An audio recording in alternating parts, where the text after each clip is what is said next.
It's really unfortunate to watch. It really is bad. We're watching various healthcare systems there that are getting stretched to and even beyond capacity.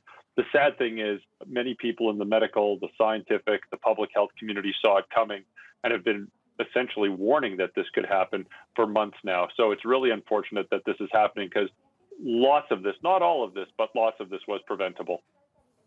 Centre for Disease Control currently meeting, going to decide whether they're going to give approval to this vaccine or not. Could a rapid approval process bring this back under control? And what sort of timescale are we looking at?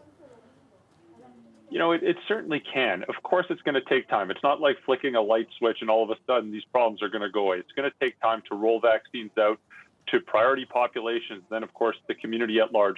But the United States has tremendous resources. And when we hear about their plans to roll out these vaccines en masse, it's a pretty impressive task.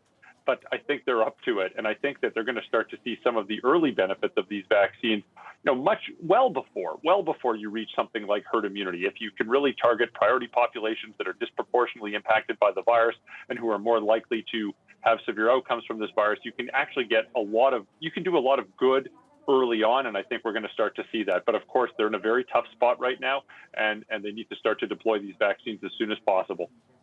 So as opposed to vaccinating the whole of the country and having hubs dotted everywhere like the UK is doing, would the US be better in having more hubs, say, in places that have got the highest concentration of COVID cases?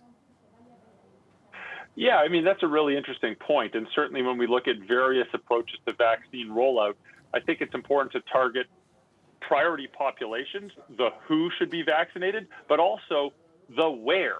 Where are we vaccinating as well? And certainly you can do a lot of good if you target those heavily impacted regions as well. I think these vaccines, in fact, some of the data we're seeing from the Pfizer vaccine, for example, demonstrate a pretty impressive degree of immunity about 10 days after the first dose.